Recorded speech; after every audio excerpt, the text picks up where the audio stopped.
Hello everyone. So today with we will see vitamin D. Vitamin D is also known as cholecalciferol, and we will also see case based studies related to vitamin D and also last year's NEET PG questions. So now we come to vitamin D. So chemistry we see that it is ergosterol when vitamin which is present vitamin D2 it is present in plants. 7 dehydrocholesterol that is the provitamin D3 which is found in skin, and also provitamin, these all provitamin possess OH group at carbon 3, two conjugated double bonds between C5 and C6 and between C7 and C8, a hydrocarbon chain at carbon 17. Now dietary sources and RDA. Dietary sources are fish liver oil, egg yolk and margarine, and it is also automatically converted by cutaneous synthesis from sunlight in tropical countries. So vitamin D we get from sunlight also. Then RDA is 2.5 microgram per day, and in pregnant and lactating mothers and infants and children it is 220 international units, that is IU per day. Absorption and transport. Vitamin D is absorbed with the help of bile salts from duodenum and jejunum, and then it is carried in chylomicron droplets of lymph with serum globulin in blood and plasma. Now active form of vitamin D is calcitriol. Tri means 3-ol. So it contains cholecalciferol with 3 OH group. The formation is taking place by synthesis of 25 OH D3 in liver and synthesis of 1,25 dihydroxy OH D3 in kidneys. So the biological active form of vitamin D is known as calcitriol. It is synthesized in liver and kidneys.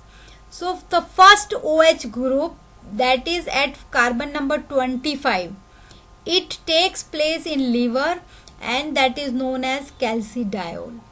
Then this calcidiol it passes to kidney, and in kidney there are other 2 OH group, that is on 1 and on other on 25.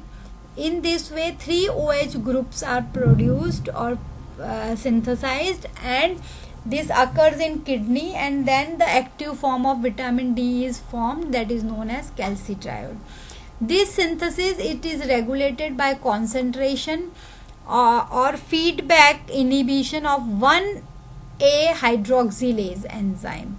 This hydroxylase enzyme it brings about OH group at 1 carbon. Then it is parathyroid hormone, and the third is phosphate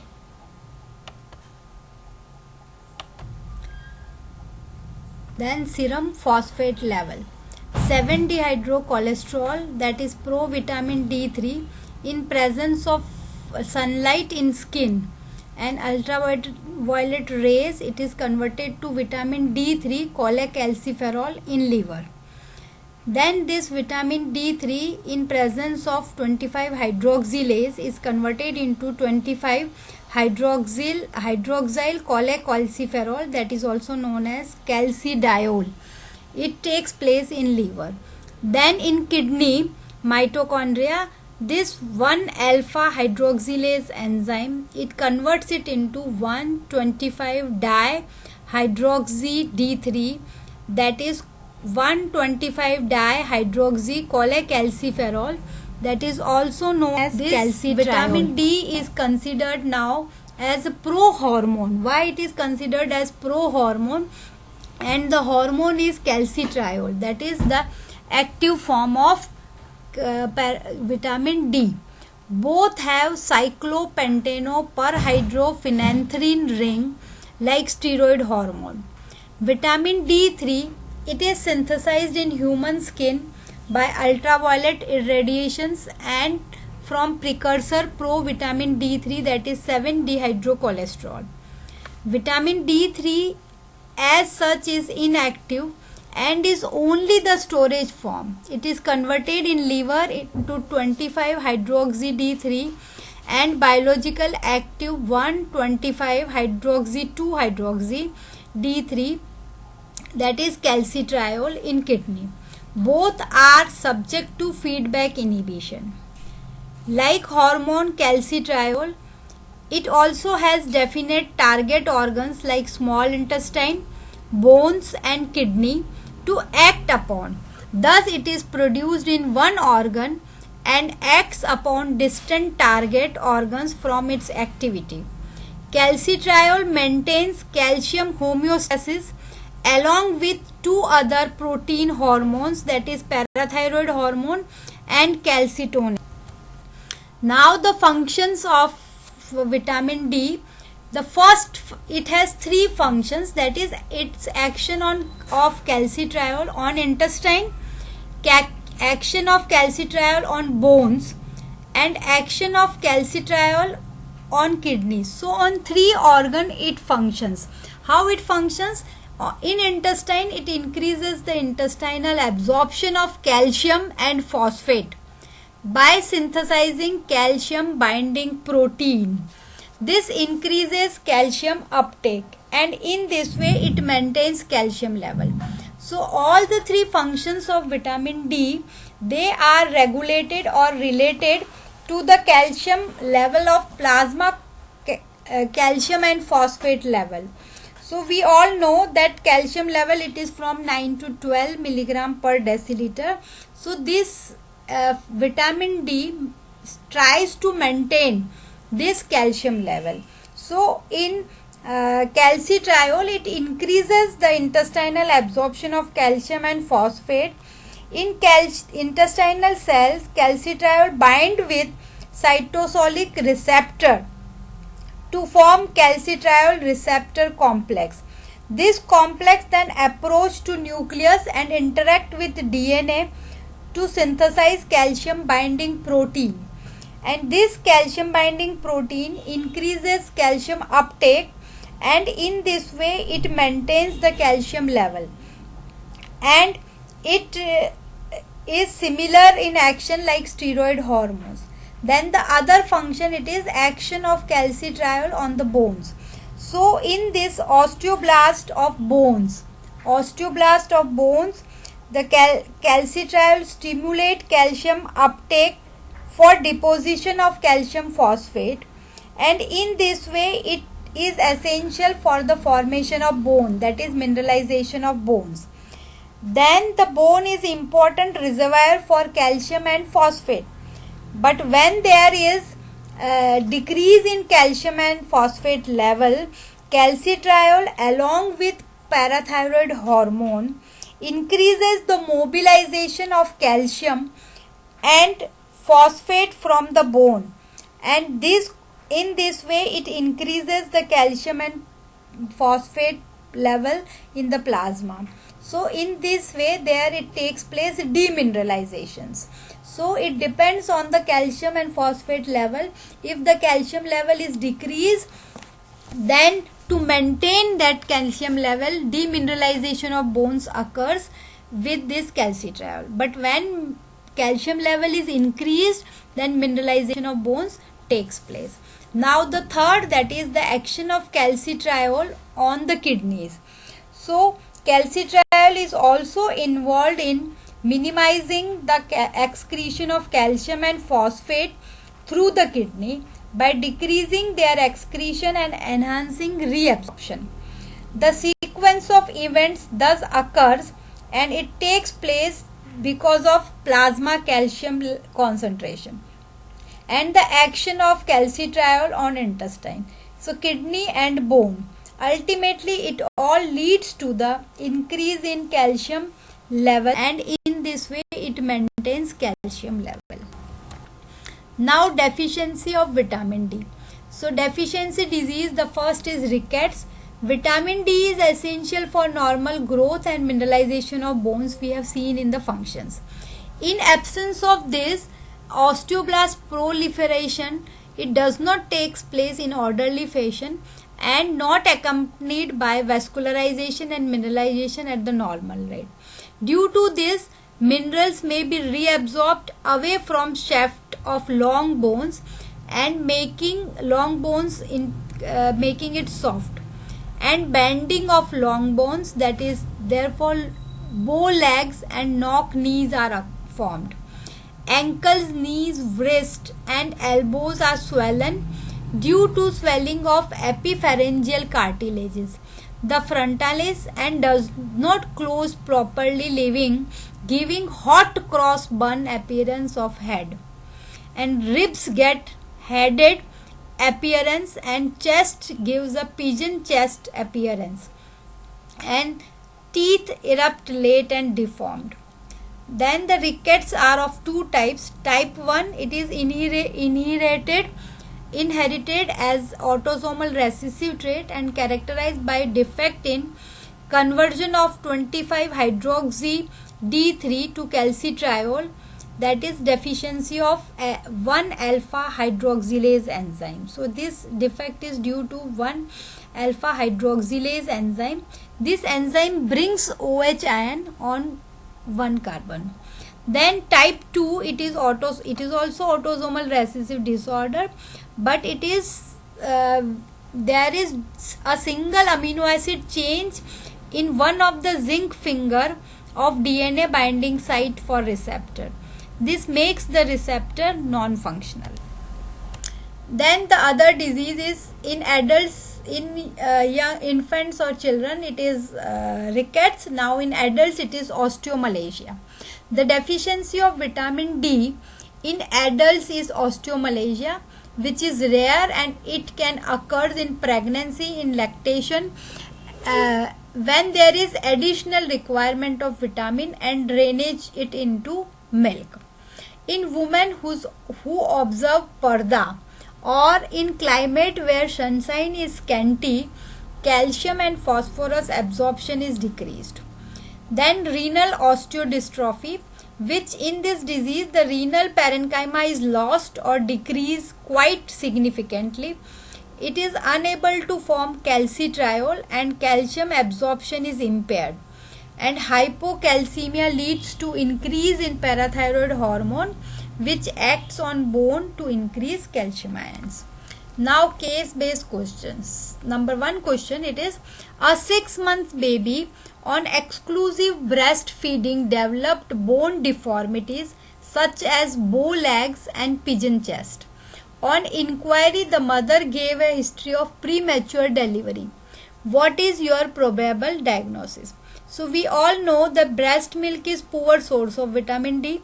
So if the infant who is exclusively breastfed and is vulnerable to vitamin D deficiency, especially when they are shielded from sunlight. This is seen particularly in premature babies. So it is noted that vitamin D is transported across the placenta mostly during the last trimester of pregnancy. This is why premature babies who are exclusively breastfed are at the risk of developing vitamin D deficiency. It is advisable that breastfed infants who are not exposed to sunlight are supplemented with additional vitamin D. It is better practice to expose the infant to the morning sun for few minutes every day. Now the other question, when a 10-year-old boy who is known to be epileptic had bone deformities such as bow legs, knock knees, pigeon chest and scoliosis. He also had a history of delayed eruption of teeth. Laboratory findings indicate that elevated plasma level of alkaline phosphatase enzyme. How do you interpret the case? The boy being epileptic, it is understood that he is treated with drugs such as phenobarbital or phenytoin. Both these drugs induce liver microsomal hydroxylase enzyme, which interfere with the normal metabolism of vitamin D. Thus, these drugs have added effects of inhibiting calcium absorption in the intestine, resulting in hypocalcemia, leading to bone disease. The patient suffers from the classical signs of vitamin D deficiency, leading to rickets. Serum alkaline phosphate levels are elevated as the desperate attempt to cause bone mineralization. So, this is the case of you can see the diagnosis and interpretation. Now, a 60-year-old woman came to the physician with a complaint of proximal muscle weakness and hypotonia. On observation, the patient exhibits waddling gait and knock knees. The woman wears parda regularly and is not exposed to sunlight and seems to be suffering from nutritional deficiency. Laboratory finding reveals low calcium, elevated ALP and parathyroid. What is the probable diagnosis? So it is quite obvious that the signs and symptoms support by the laboratory data that this is a classical case of osteomalacia, because woman is not exposed to sunlight due to parda and deficient nutrient intake. Due to this deficiency, vitamin D deficiency and impair in mineralization of bones takes place, and structurally weak and susceptible to fractures, that is osteomalacia. And since she is not she is in the post-menopausal phase, because she is 60 years old, there could be associated osteoporosis also. The patient should be prescribed calcium along with vitamin D supplementation. Now the next case, an 18-year-old young boy came to the casualty with severe pain in the left loin radiating downwards. On further examination, the pain was suspected to be due to renal colic. He was placed under observation and treated accordingly. On inquiry, he said he had been consuming 4 to 5 vitamin D tablets per day for the past 6 months. He admitted that he took these pills after reading about the beneficial effects of vitamin D on the skeletal growth in the newspaper and TV without consulting a doctor.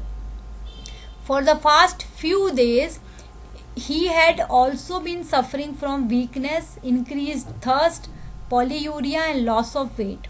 Laboratory data revealed that his serum calcium level was 15 milligram.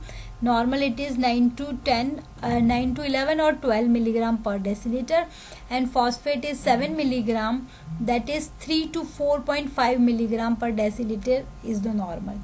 How do you interpret this? So it is hypervitaminosis case. This young man, unaware of implication of consuming an overdose of vitamins, had consumed large quantities of vitamin D regularly for quite a long period.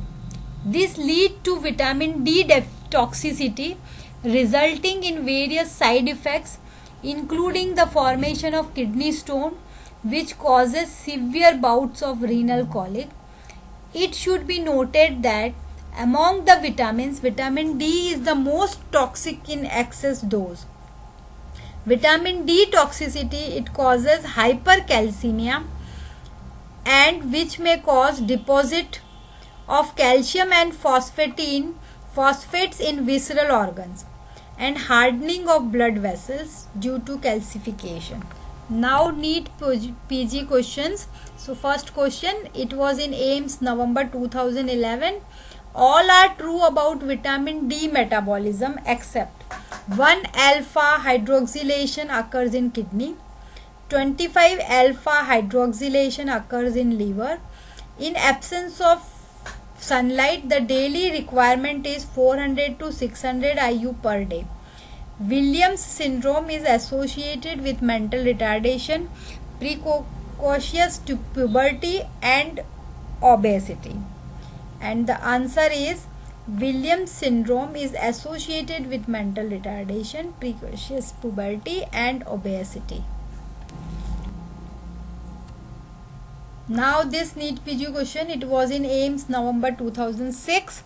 Active form of vitamin D is cholecalciferol 24-25 hydroxy di vitamin D, 125 dihydroxy vitamin D, 25 OH vitamin D, and the answer is 1, that is C, that is 125 dihydroxy vitamin D. Thank you very much. Please like, share and subscribe. Also continue to watch my other videos on other case based studies. Thank you.